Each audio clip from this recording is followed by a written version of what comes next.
I hereby open this academic ceremony in which Samvel Mkhitaryan will defend the academic thesis towards useful complexity in health behavior research. May I invite you to present a summary of your study and the conclusions of your thesis, please.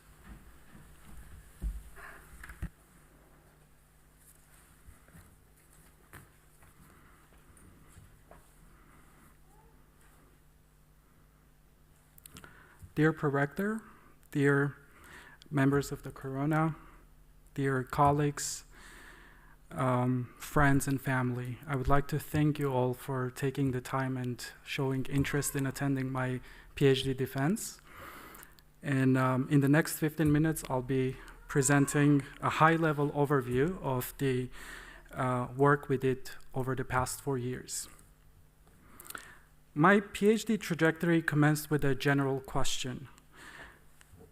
It started with this: how do we build our approach to solve a practical problem in health behavior research? To present the work we have produced over the past 4 years, I would like to invite you to follow an interesting story about an imaginary, yet a dear friend and a colleague of mine named John. So here's the story. John is an expert in the field who was approached by a grassroots organization with the following request. In our community, young people have a high smoking rate, which can lead to health problems and poses a significant public health concern. Can you design a program or an intervention to address this issue? John, the expert, goes back to his office, puts his detective hat on, and begins his investigation.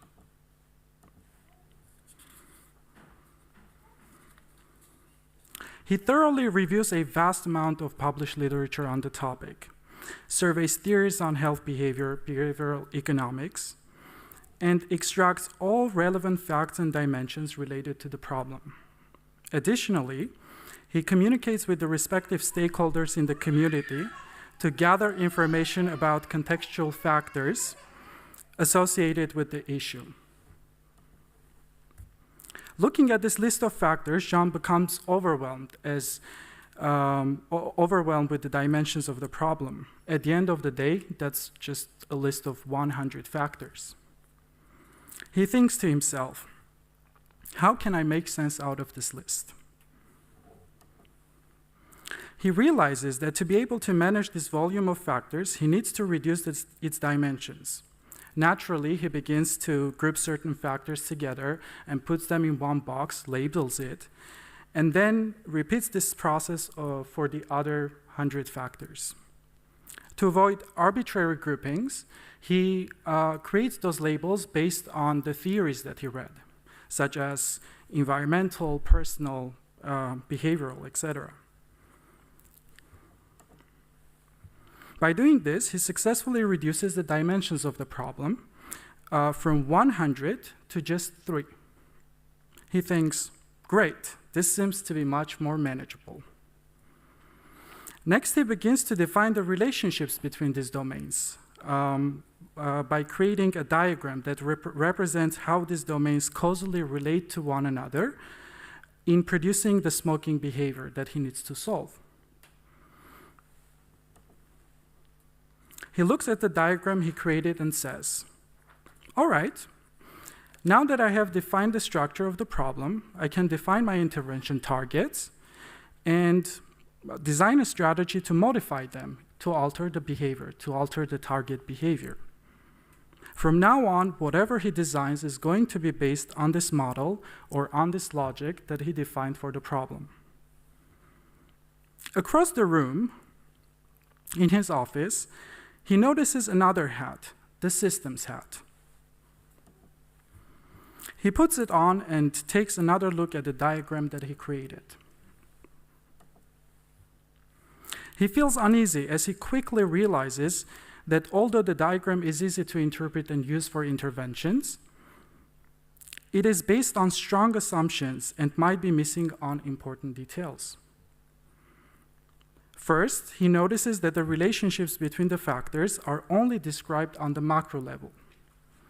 He starts wondering whether the factors he placed inside the boxes are also causally related to one another.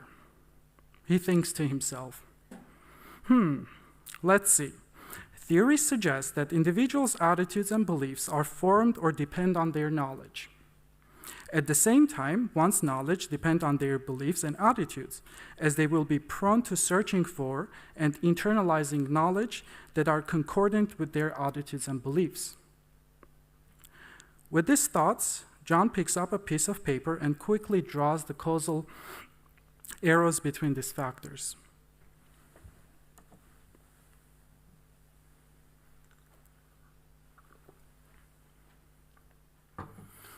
He notices that an interesting cyclical structure emerges in the diagram, which was masked before. The cyclical structure represents a reinforcing feedback process between knowledge, attitudes, and beliefs. Such reinforcing processes reflect the tendency of an individual to align the elements of their cognition to avoid or minimize dissonance and the associated mental and physical discomfort. John realizes that the architecture of the initial model ignores interdependencies between factors that he placed in the same box. He also notices that the unidirectional nature of most of the associations he specified before disregard the possibility of reciprocal causal relationships between the identified factors. With this system head on, John opens up all the boxes and begins to draw new causal associations, new arrows that he thinks were missing in the original diagram. He looks at the diagram and says, "This is good, but there is still something missing." He notices that the model he's looking at does not convey sufficient information to operationalize the nature of influences between the listed determinants. In other words, whether the influences are positive or negative. And the web of relationships both within domains and between factors across domains is essential for capturing the complexity of the behavior and hence the context in which the intervention will operate. The omission of this complexity may result in loss of important insights for the intervention design. The body of literature John read so far does not provide much information on the causal associations, as most of the literature focuses on the causal associations between these factors and the target behavior, but less so on the interrelationships between these factors themselves. John feels stuck as he finds himself facing the following challenges. How can he identify the interconnections between lower-level determinants? More specifically, how can he determine the strength and the direction of these associations? And how can he make decisions about where to intervene given the complex structure of the problem? In the previous diagram, it was much clearer how a potential intervention would unfold. However, with all these causal loops that he has now in the diagram, it becomes very difficult to make any decisions. Out of frustration, John is so close to throwing the head away that got him into this conundrum in the first place. But across the room, on his bookshelf, he notices the PhD dissertation book that you are all holding in your hands right now. There's the book. He opens the book. And in the first couple of chapters, he finds the answers to the challenges he's facing.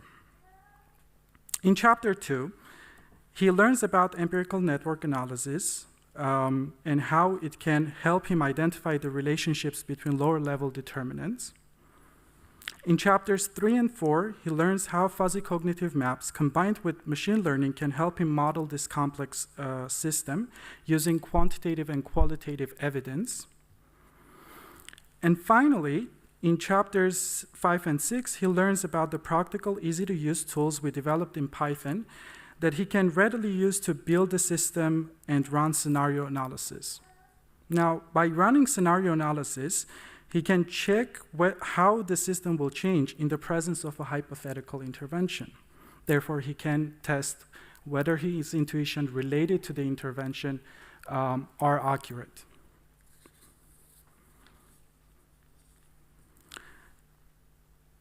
Now he knows how to build a system with more complex architecture, to explore the effects of hypothetical intervention, and he knows how in the future, when he has historical data, how to use machine learning to construct the system. He thinks, great, but does this system that we have fit to everyone in the community? I know that the structure of the system may be different depending on the individual circumstances. Can I still use these frameworks to build a more personalized behavioral interventions? He goes back to the book and reads chapters 7 and 8. He learns about an approach that combines fuzzy cognitive maps and agent-based modeling to create models for each individual in the target population. This framework enables him to better tailor the intervention to the unique circumstances of the individuals.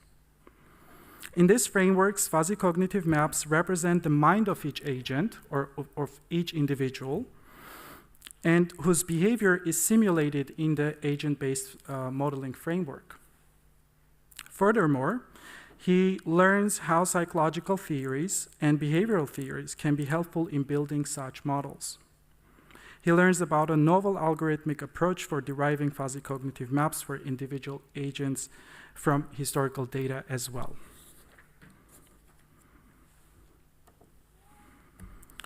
Finally, as he has the intervention design ready that uses a more detailed representation of the problem space, he starts thinking in advance, as he should, about evaluating the intervention.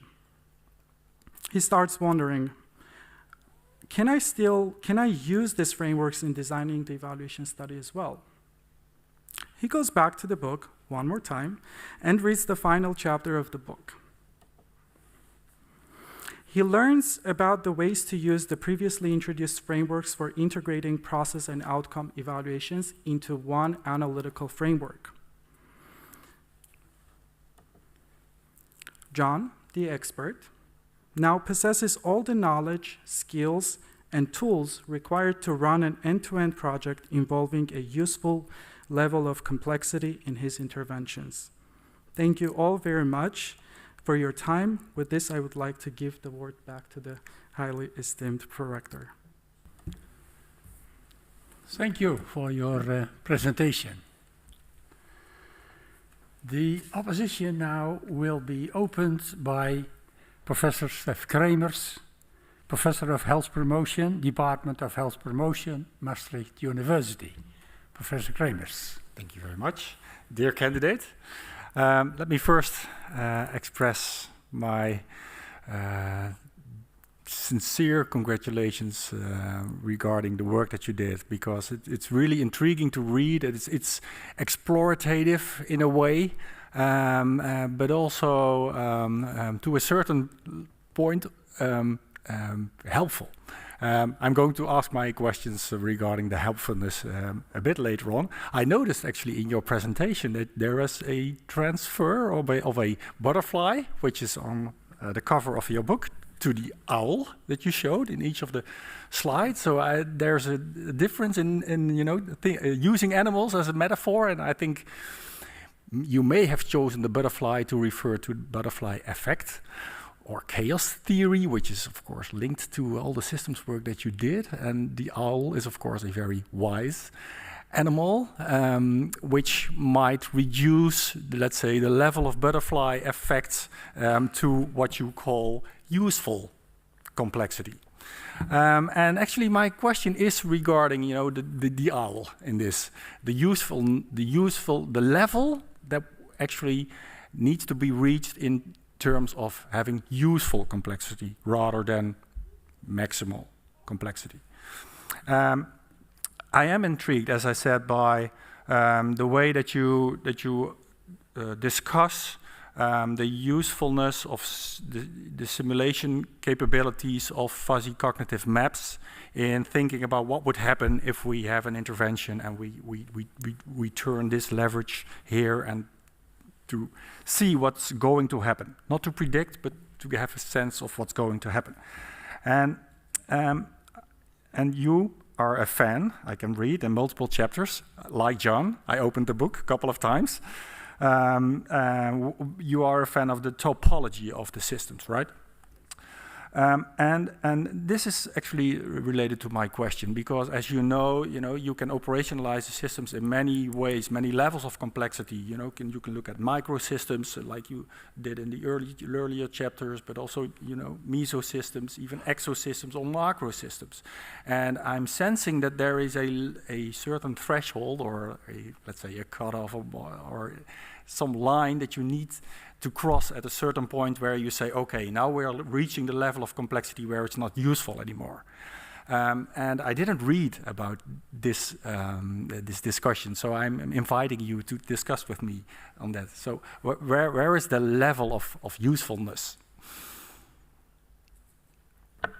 Yeah. Highly esteemed opponent, thank you very much for your compliments. And a very interesting question or an invitation to a debate or discussion. Even the definition of complexity varies throughout the literature. Or what does it mean when we say something is complex? Why is it and how is it different from when we say something is complicated? Mm-hmm. And those are very interesting theoretical points that are discussed by very prominent researchers. In this case, in our work, the useful part of the complexity or the threshold is when you can still make decisions about the system that you are investigating or the system that you are working with. So the moment you cross the line where you can no longer make any decisions about the system, so it becomes very difficult to comprehend, that's where you need to stop. So yes. That's where it becomes. Okay, yeah, so that's the fuzziness around it. So, but then, of course, where do I make this decision where I say, okay, now I'm not confident anymore if this prediction is still going to work? That's not black and white, right? There's a gray area over there. That's correct, and again, it would be very difficult to define one decision rule across all the intervention settings or across all settings of application. Mm-hmm. That's why the researchers need to iteratively ask the question, can I still make decisions? Is this the place where I need to stop going one level down? Because again, we had the domains, then we open up the domains, we look at the specific determinants, and then of course you can go a bit deeper than the determinants. Maybe you can find specific attitudes, specific beliefs that you can specify. Mm-hmm. But then when you define the structure, it may become very difficult to make any decisions about that or to describe it. Yeah. And the lower you go, the more difficult it becomes to find evidence about the structure itself, mm-hmm. right? So because many empirical work that we see in the field, they look at composite constructs, for example, or latent constructs, and it becomes very difficult to say, okay, if you break it down, what would the causal structure be, or assumes causal structure. That's interesting and also useful, because actually what you're saying is you begin at a relatively high level and you go down as far as you feel confident about the decisions that you're going to make. Okay, correct. Clear. So now let's turn to chapter 2, mm-hmm. where you actually defined the system in let's say the belief structure, and you did a networking work around the choice to register as an organ donor or not. And this is the point where I'm going to increase the complexity, because I'm pretty sure that one of the reasons that you chose this particular data set is that the behavior in question is relatively simple, dichotomous.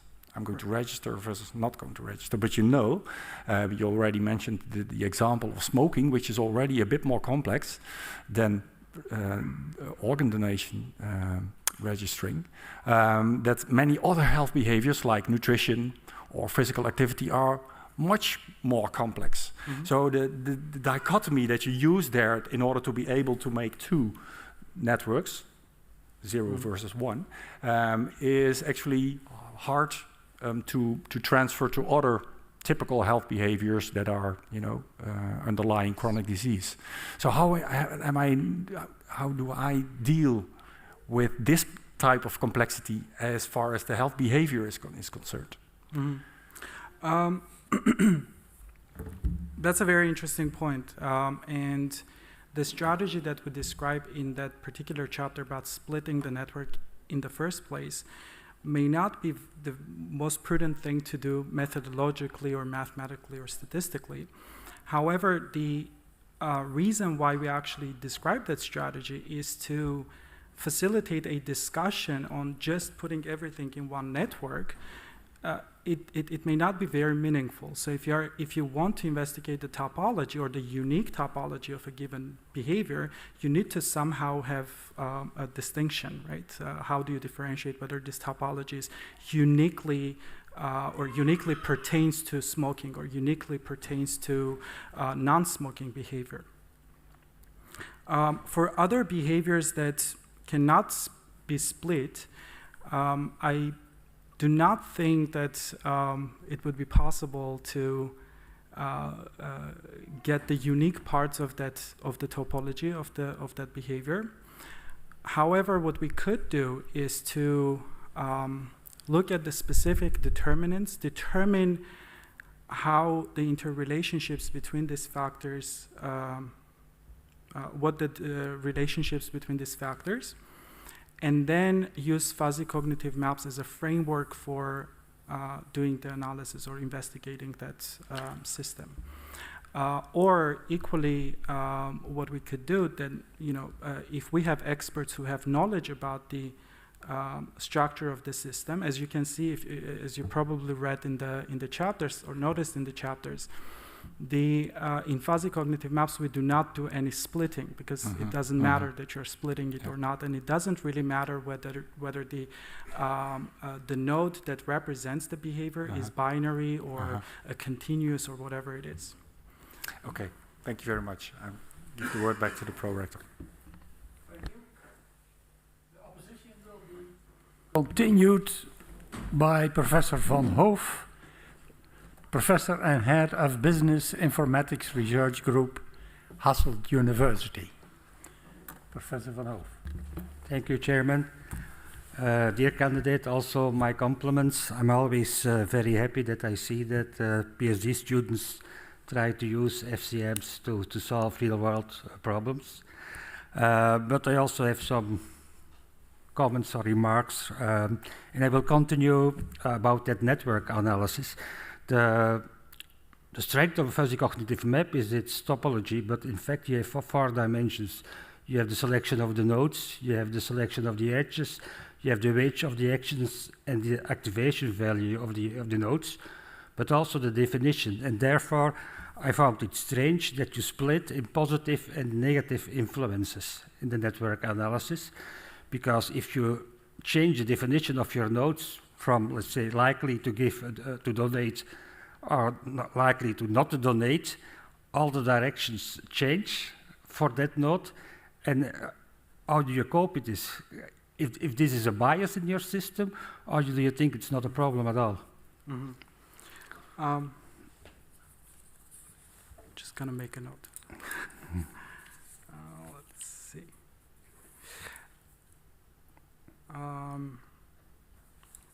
Highly esteemed professor, opponent, I would like to thank you for your compliments, of course. It's an interesting question. As I briefly mentioned about splitting the network in empirical network analysis, when you split the network to positive and negative subnetworks, let's call it that way, you're losing information, obviously. You're losing the interaction between the positive and negative nodes, or positive and negative relationship between the nodes. So you no longer have the full picture of the network that you are dealing with. However, in the fuzzy cognitive maps as a framework, we are not using that kind of splits. We are not suggesting or recommending that kind of splits, because in fuzzy cognitive mapping framework, you specify both positive and negative relationships at the same time, causal associations at the same time. Okay, thank you. I also have a question about chapter 4. When you were learning that network, you were using the real coded genetic algorithm. Did you use the standard fitness function? What kind of fitness function did you use? Because it was not clear for me how you did the test and the training and the testing, and what kind of quality criteria you used in chapter 4. Yes, so in chapter 4 we used a slight modification of the genetic algorithm that we describe in the chapter 8, where we talk about how the genetic algorithm can be modified to create individual fuzzy cognitive maps from historical data. So we did not come up with one model that describes the entire population. What we did, we just learned FCMs for each individual in the target population. As to the fitness function, we used the same fitness function as suggested by Stash et al. That is widely used in the respective body of work. Yes, but my suggestion here is because you apply an algorithm on a real case, and in a general data mining problem, all nodes are considered equal. But here you are in a real setting. Is it not smart to weight these the errors you made on the different nodes? Because you have attitudes, you have beliefs, you have decisions. So you should in the fitness function, in the error function, you should use weights to make more important nodes, let's say more, having a higher impact. Do you think this is a good idea? I think it is certainly a good idea, yes.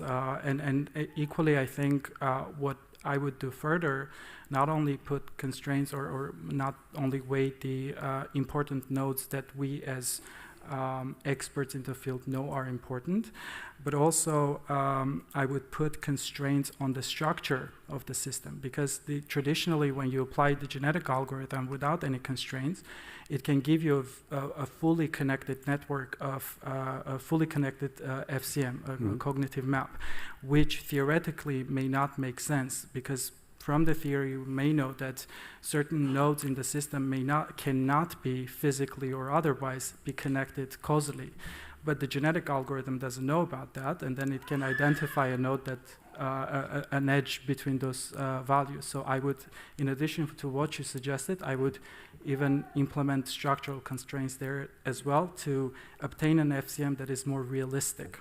Okay, because this was in fact more or less my next question. If you take a hybrid approach and you learn, you start with, you have data, you have knowledge from experts, and you try to learn from data, that you can come up with weights that are not really good, not real explainable. What would you do then? But okay, you already gave an answer. Thank you, Chairman. Thank you, Professor Van Hoof. The opposition will be continued by Dr. Waldorp, Associate Professor at the Department of Psychological Methods, University of Amsterdam. Thank you. Dear candidate, I also wanted to congratulate you with your work. I really enjoyed the combination of different disciplines that you used in this approach. You used psychology, computational science, complexity science, many different disciplines within one approach. And what I also appreciated is that you in each chapter really came back to the beginning and more or less started from scratch. So how do we build up the system that we're interested in?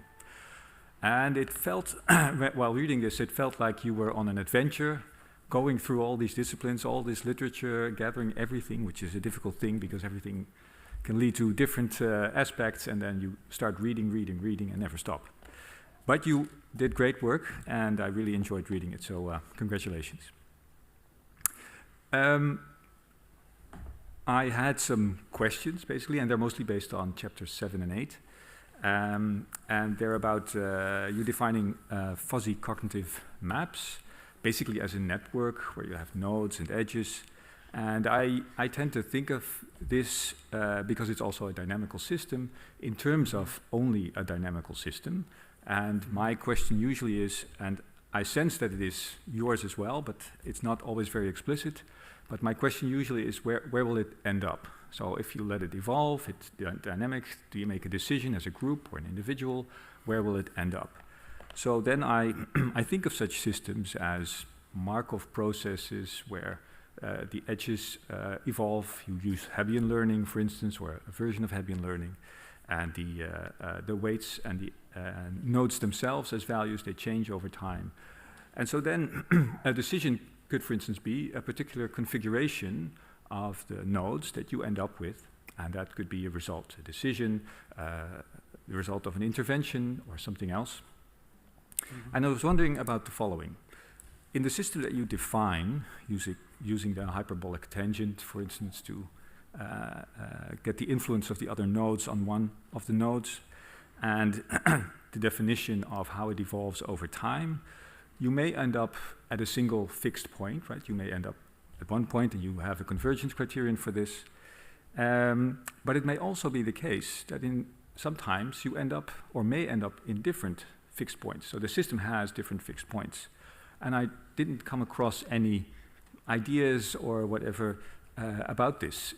Is this something you checked? And I think more importantly, would you care to speculate on whether this is actually more reflective of how in reality decisions in groups or as an individual could be reflected in these kinds of models? Mm-hmm. Esteemed opponent, thank you very much for your compliments and a very, very interesting question. With respect to the fixed points, several fixed points, the case of that. The way we check that in our particular case study is to try different initial conditions and to see whether the system would converge to the same state or different states. And in our case, that was not the case. We didn't have multiple attractors or multiple fixed points. However, it is possible that in different application scenarios, you may have a system that exhibits that kind of dynamical behavior. It is very difficult to say what to do in that case or what kind of decisions to make in that case. But I, as someone who started in that field, my approach would be to look at the structure and to think about what kind of structure there is in the system that could possibly determine that kind of dynamical behavior. So I wouldn't only look at the initial values, I wouldn't look only at the edge weights per se, but I would also look at the causal structures or the topology of the system, and perhaps I can find an interesting association between the topology itself and the dynamical behavior that we observe. Because it carries out an important information about the system that you have. And the same question is, even if you do not have multiple fixed points, you can have a chaotic system or chaotic behavior. But what does it entail about the system? What does it mean theoretically about the system? Yeah, indeed. I would like to invite you for a discussion to talk about that, but I also have another question, which I'm inclined to ask, and that's mostly about Chapter 8, where you introduce heterogeneity, and I think it's an interesting way to do it, and it's an important topic. Mm-hmm. And you introduce it, and you have a particular way of doing it with a genetic algorithm combined with agent-based modeling. And I think that's all very interesting. And we also worked on this particularly to determine what kind of polarization measures you could get. Mm-hmm. And then you have this heterogeneity, and you determine, yes, there are differences between individuals. You can create different individuals, and then it becomes interesting, and then you stop. And I was very surprised because I thought, now it's coming. Now we're getting into the interesting stuff, because now you have an individual or several individuals, and how do they interact? How does that work? What comes out of this? I think this is also a big part of your book, actually, that these processes can be different than you think a priori. So I would like to ask you if you would speculate as to when you have these individuals, what would happen to the process? What does it mean? What does it will it give us? That's another excellent question. So in that chapter, we did not apply the ABM part. So we just did the generation of individual fuzzy cognitive maps. And the main objective of that paper was to show why it is important, rather than explaining what that actually means, or exploring the structure of each individual. Maybe we can, if we do the explorative work, we may find out that there are certain groups of individuals that have similar FCM structures. Then we can segment the data and then define certain interaction rules. So the second part that I would also say that in the ABM framework, you also need good theories on how to define the rules of interaction between the agents. And that's why we wrote the paper on the psychological theories, how they can be helpful in to support or to give that evidence or set of theoretical rules to define the interactions between the agents. Yeah. Okay, thank you. Thank you. Thank you, Dr. Waldorp. The opposition will be continued by Dr. Jerry Spanakis, Assistant Professor at the Department of Advanced Computing Sciences, Maastricht University. Thank you, Prorector. Dear candidate, let me join my previous colleagues to compliment you on your work. I really enjoyed reading it and the interplay between data and theory, and also just describing models, but also implementing them. And my compliments also extend to your promotion team. Naturally, I have some questions. I think the first one is a bit general, and then I will elaborate. As I was reading your chapter 2 on networks, when you finished the chapter, I had a similar feeling like Dr. Waldorp, that I felt that it ended a bit abrupt, because I was expecting that since you are describing a data-driven approach like network modeling, that you would naturally maybe move to build interventions based on this model and not move from away from this and use other models like fuzzy cognitive maps.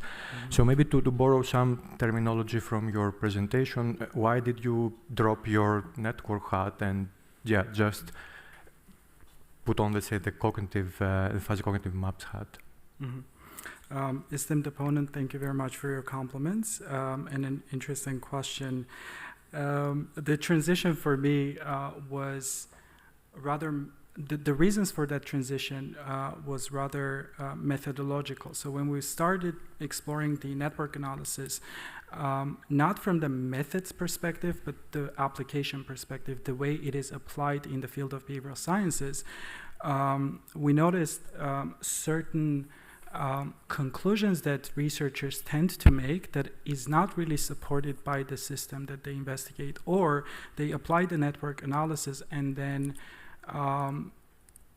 they just do the visualization, but their topology of the system is not explored. And most of the time, because the empirical network analysis is used on cross-sectional data, the topology itself, it doesn't really exist, or it partially exists, because you do not have any directionality between the ages estimated in the analysis. So what happened is that we explored that, we looked at how it is applied, we wrote our first papers, and then we said, okay, what else, what other methods are there in the field that can be used to solve this issue? How can we get closer to the topology of the system? What other methods there are that could support that process? So that's how we transitioned to that. And for the intervention part, we were not planning on doing any interventions. That's an intervention, that the data comes from an intervention, not an intervention, it comes from a survey on organ donation. And as far as I'm familiar, they also did experimental work with that. But our purpose was just to illustrate the points given a realistic data. Okay, thanks for your question. I'll stay in chapter 2. And my question is now a bit more specific. Since I'm also working a lot with networks, so I like looking at networks. I'm also interested a bit into, for example, comparing figure 1 and figure 9, where you have this, I think it's the same data set, right? And in the second case, like in figure 9, you split based on whether the organ donors are registered or not. And there is a difference in the density of the network. I think I'm on page 20 to help you.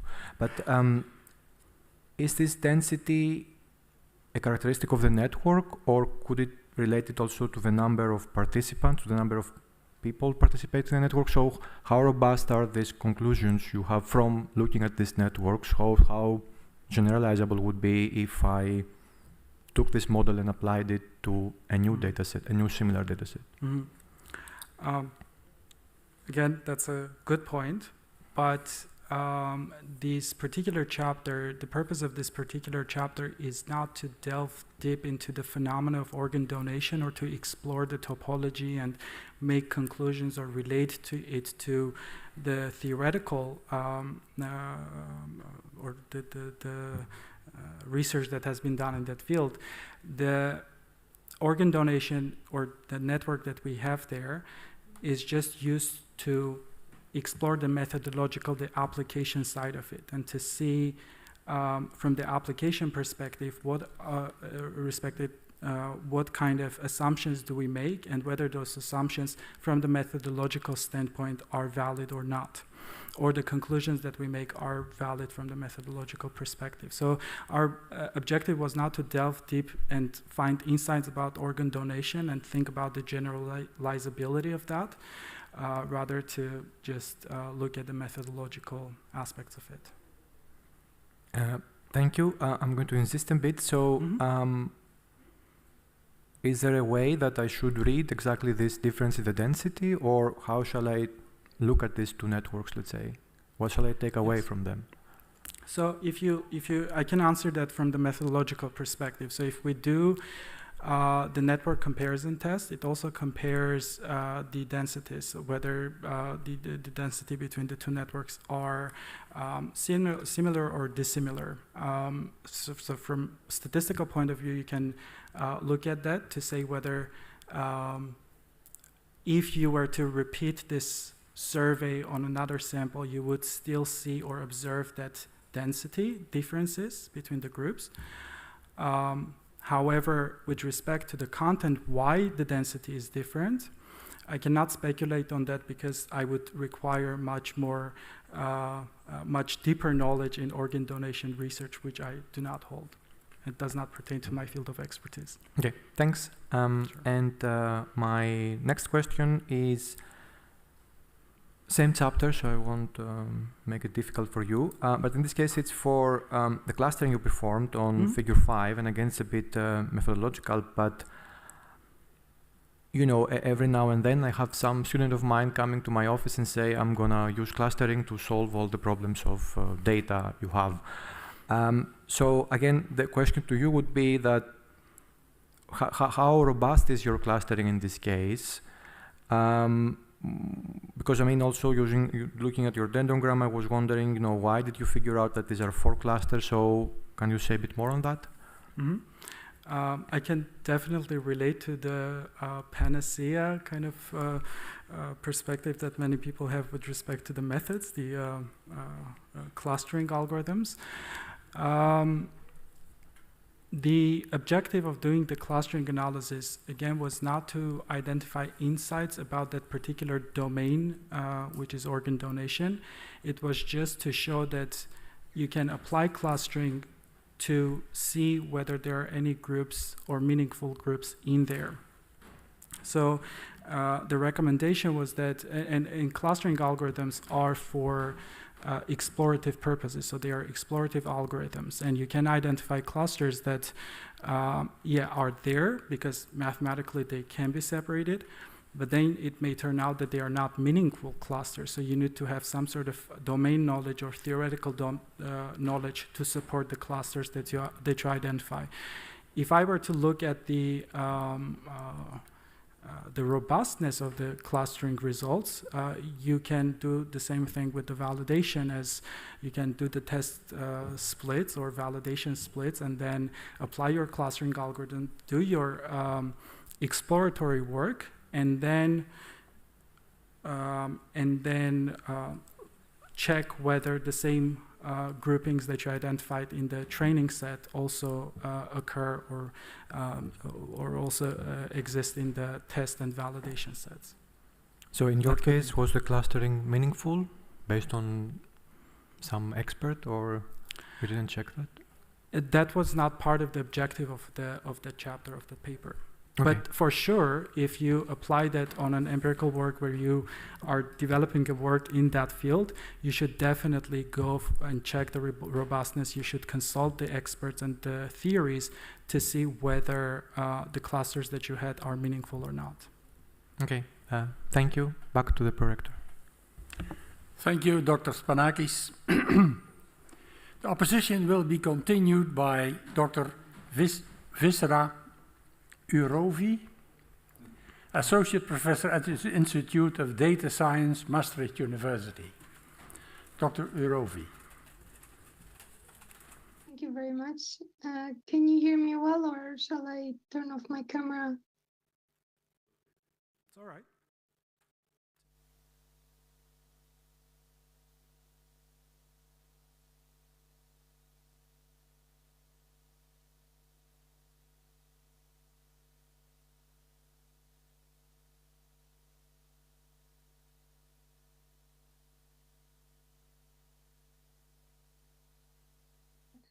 The supervisory committee.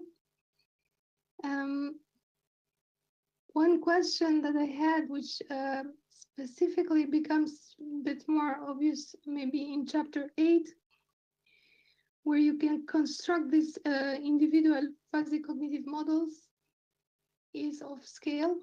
I'm not sure if this applies exactly to your domain, since my domain knowledge is from a data science perspective, but I was wondering whether you can say something about how well these models would scale with an increasing number of participants or with an increasing number of concepts to be considered. Esteemed opponent, thank you very much for your compliments and an interesting question, and a very practical question, I would say, because perhaps in most of the empirical work that is done in academia, the sample or the data that we have, or the volume of the data that we have, is not too large as in the industry or different private sectors. In that case, I would say that we should not really have a big problem with respect to the scaling of the algorithm. But of course, the more nodes you have in the system, the more possible edges you can have. And that creates a huge exponential, perhaps, increase in the number of parameters that you need to search for. And the parameter space also gets quite big. So that would be a problem there. There are certain strategies to minimize that problem. And it's also an active area of research in the methodological field. Thank you. My other question was, I think, answered, so I'm not going to go through that, but was about generalizability, but Jerry also asked that. So I'll go to my next question, which is something that you mentioned in chapter 9. You say in the future you want to work more on the temporal dimensions of the system. And this, I think, goes back to a little bit to the chapter and to my question. So what would be your focus then in the future in relation to the temporal dimension? Well, I'm not operating in academia, sadly, at the moment. I'm also working in the field of data science. So I hardly can say that I'll be developing methods in the coming periods. But the methods to incorporate the temporal dimension is already there. So there are methods to incorporate that part, but it's not implemented in the package that we created as an open source package that we created in Python. So I would highly encourage whoever works or is working in the field to contribute to that package to make it more comprehensive and give a better coverage of all the possible methods that we have. Thank you, and thank you very much for your question, for your answers. Thank you, Dr. Jurovi. The opposition will be continued by Professor Reuter, Professor of Health and Social Psychology, Maastricht University. Professor Reuter. Thank you, Mr. Chairman. Dear candidate, first of all, congratulations on the work done. It's really interesting work. I don't know where to start, actually. I also want to thank to compliment the supervising team and congratulate them, and also thank you for inviting me to read it, because it was really fully new to me, and I learned a lot. And the person you described, John, in your presentation was actually the process I went through. I started reading chapter 2, then chapter 3, and I was testing myself if I could tell myself what I just read. Wasn't fully capable, so I read it again, etc. I must admit that at chapter 6 or so, I got lost. Then it really was out of my, well, I would say intelligence levels. I don't know how to put it. No, it was really very interesting, and it was so much interesting that I was invited to participate in a large consortium to prepare our society for the next pandemic. And the idea is there will be a next pandemic. We don't know what, but there will be, and we need to be prepared. And we just had a pandemic behind us, COVID. And there are a lot of lessons to be learned from that pandemic, and how can we learn from that? And at the same time, I was reading your manuscript, and I thought, hey, this is a very interesting idea, because already for some time, I did quite a lot of, still doing quite a lot of studies into vaccination acceptance, vaccination behavior, vaccine hesitancy.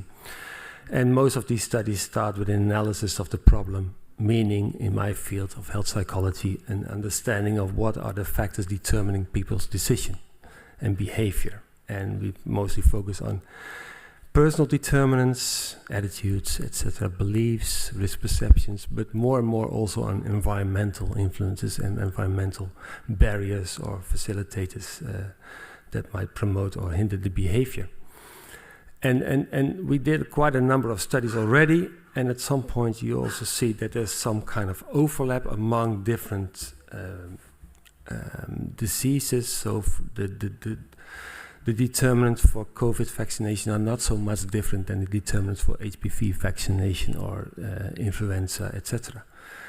And I said, well, it would be a very nice exercise at some point if somebody, and that became the project I had proposed, that we would collect all the evidence that we have and really show the complexity in the decision making there, because it's much more complex than we think. And that's the project I proposed. So I relied heavily on your work, so thank you for that.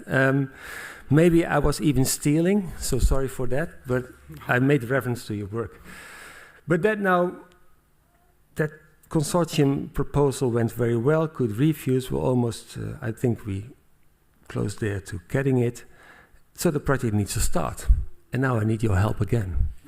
Because I know now, I could follow most of the discussion here. I really think I have a proper understanding of what FCMs are and what they can do and what they cannot do.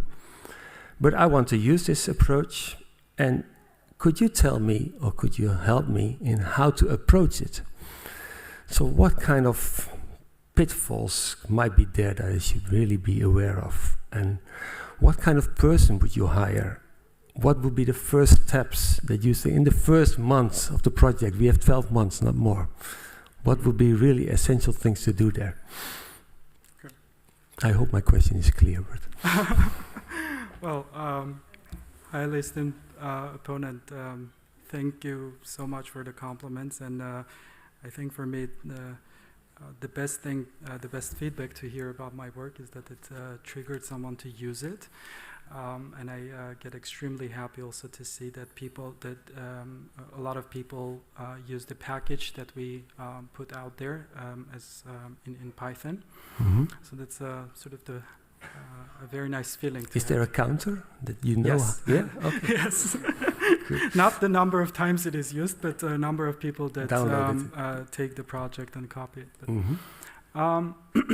with respect to what to be careful with when you start mapping complex systems or creating a system that has more complex architecture, I would say be careful with not following the temptation to explain everything. At the end of the day, it is a model, and it is going to be a simplification. But the question is, how far away do you go from the reality? And if you create too complex, a system that is too complex to comprehend, then it will become an issue. And many modelers, especially whoever start working with systems the first time, they may have the temptation to say, yes, but this is also relevant. Yes, but the other thing is also relevant. So I would say to start with simpler model and add a bit more complexity, and then to see where you can actually stop and say, okay, this is enough for now, this is sufficient for now. So that. But that also relates to the Professor Kremer's question. What's that point then? For example, what I saw in your studies, in the example studies you took, the data, you stay at the level of attitude, self-efficacy, perceived social norm. You're not going to one level deeper that one of your, I guess, a friend also, but also colleague, Dr. Peters, who's in the room, calls subdeterminants, really at the belief level. Because the main point, the main idea of doing this is that you want to have better guidance for the development of interventions, so to better inform the interventions. And if we look at the interventions that we do, we target not the evaluations, attitude, self-efficacy, we target the underlying beliefs. So is there also a level of complexity that at some point you cannot deal anymore with? Because is it also computational power at some point that really hinders you from doing certain things? That if you really go to the belief level, for example, would that be? Because we have the data. We have data on beliefs and how they relate to attitudes, etc., and to behavior. In the simulation study, not the simulation, the case study that you find in the book, we use a real data set that also includes features pertaining to specific beliefs. So we did not use any aggregate level variables. But of course, it depends on the number of beliefs you have there. So if you have millions of beliefs, then it might be very computationally costly to apply these learning algorithms. I'm watching the time here. I have one more question. I learned already for your CV that you left academia, which I think is a main pity. But you're also advocating for this approach to be included in the field of health promotion in practice, because we learn much more from it. We really we will then understand the complexity, which will lead to better interventions. How to bring this expertise to the field if people like you leave academia? Well, I would say keep people like me in academia in the first place. Okay. So maybe I should make an offer here. No, that's actually... No, but the question, that's not... The question is, how is it possible to bring this expertise to the field? Yes. Briefly finish. Thank you, Dr. Ruiter, Professor Ruiter. Samvel Mkhitaryan, the time appointed for defending your thesis has passed. The degree committee will now withdraw to discuss the quality of your thesis and your defense. I request that you and your company await the results of our deliberations and our return in this room.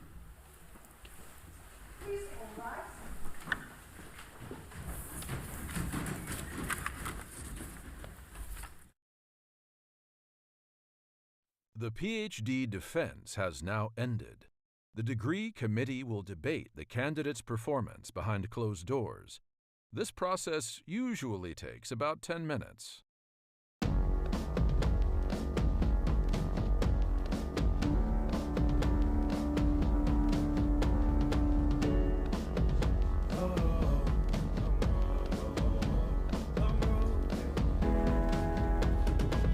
Long road to the south side, 10 miles in my rearview mirror. I know what it felt like. My goals only getting clearer. East side to the west side.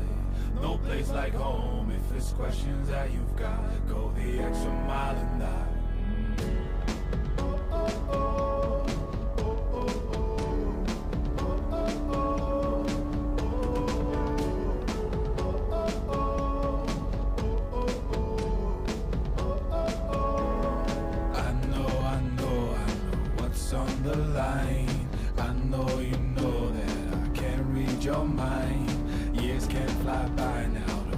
All your time, 'cause I'll go the extra mile. Long road to the south side, 10 miles in my rearview mirror. I know what it felt like. My goals only getting clearer. East side to the west side. No place like home. If it's questions that you've got, go the extra mile and die. On the dash, got my laces tied. Long road, I don't waste no time. Break rules because fate decides. With the team and we chase the light. I make a move, fall down, shake it off. I hate to lose, bad branch, break it off. No room for negativity, praise and love. Prepare for deep part cause we're taking off. Get the mileage, traveling so far from home. Gathering knowledge, other connections. I put the time in to get everything I ever hoped for. It's a challenge and we all in. It's a better future that we go for. Even though these nights seem long, I know that I am never on my own. Know you've won the battle once you've grown.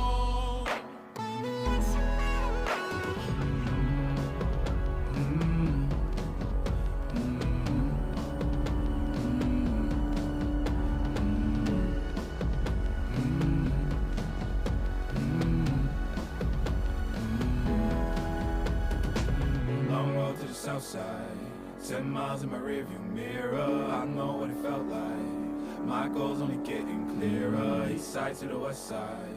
No place like home. If it's questions that you've got, go the extra mile and die. Long road to the south side, 10 miles in my rearview mirror. I know what it felt like. My goals only getting clearer. East side to the west side. No place like home. If it's questions that you've got, go the extra mile and die.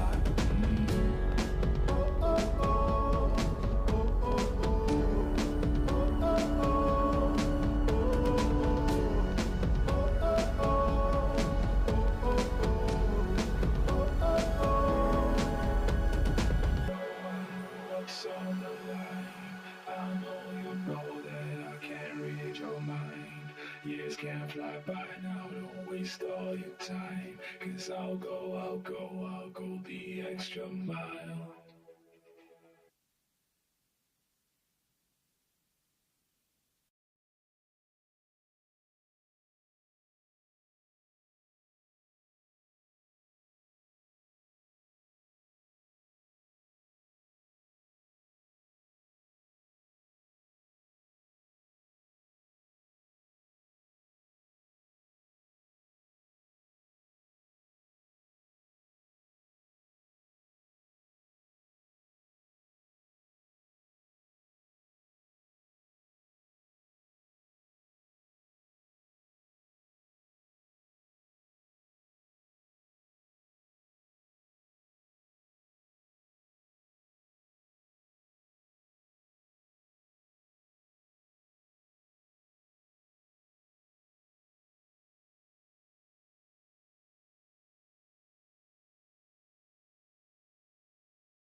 Okay, all right, all right.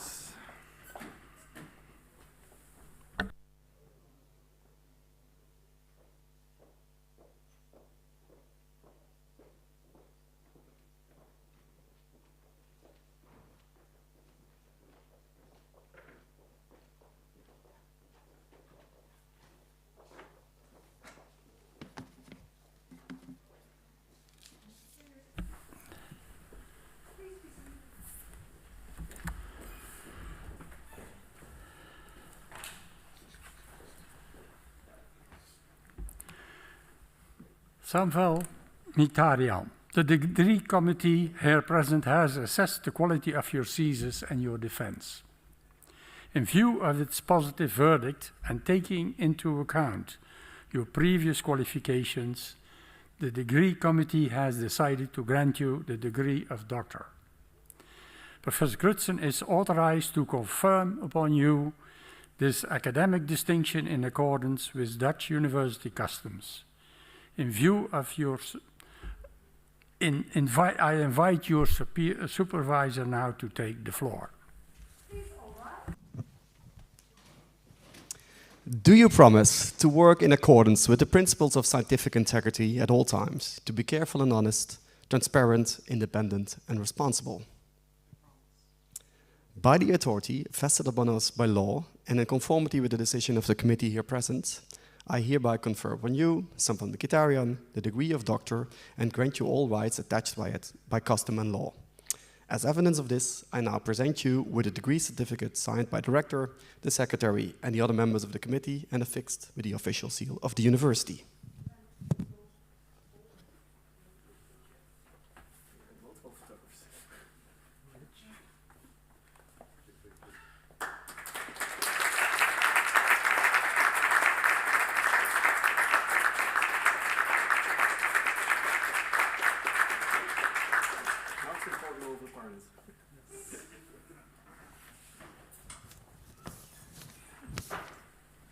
All right, dear Dr. Mkhitaryan, dear Samvel, congratulations on this academic achievement.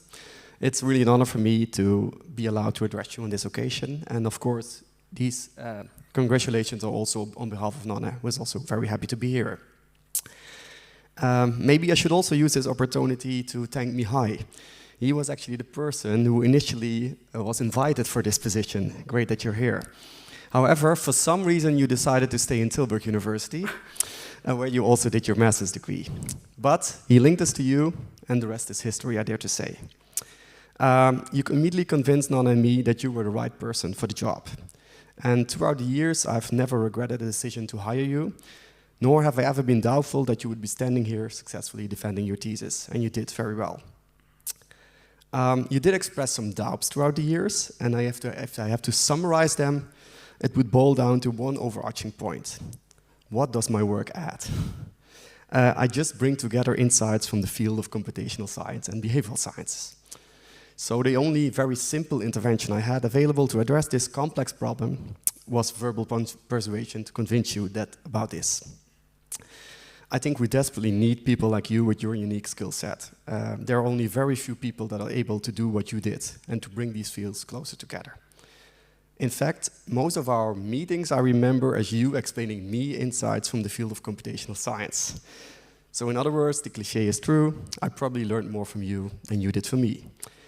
And you could not only explain these insights at a theoretical level, but also translate them into practical tools. The Python package that resulted from this project, I think, is the most valuable output, in my opinion at least, true to the forwards. And it's great to see that others outside our own field are using it already, and you were referring to the download counts. And it's actually already appeared in publications, and that's quite impressive given the speed of scientific publications. Now, of course, there were also aspects you didn't like, and one of them for sure being data collection. In fact, I would like to extrapolate this, and I think it's actually about being dependent on others. You prefer to go your own way, which ironically made you the perfect candidate for this project. Also, working from homes in times of the corona pandemic did not affect your productivity at all, au contraire, are they to say. The only real concerns I ever had was when I could see that you were clearly concerned about the situation in your home country. I still admire you for how you somehow managed to go with this. And trying to get back to happier thoughts here, I remember that you also use very simple interventions to do that, just switching off social media. Besides your own PhD project, you've also been very active in many other projects that you can see from your publications, and not only inside academia, but also outside academia. You were involved in a lot of other initiatives. And I was actually unaware of this at the beginning of the trajectory, but you have a true entrepreneurial spirit. So the people at Rabobank, where you're working now, should be glad that they have hired you. And I'm sure that there will be a prosperous future ahead of you, wherever you end up. I wish you all the best for both your professional and personal life. And with that, I think it's time to celebrate now.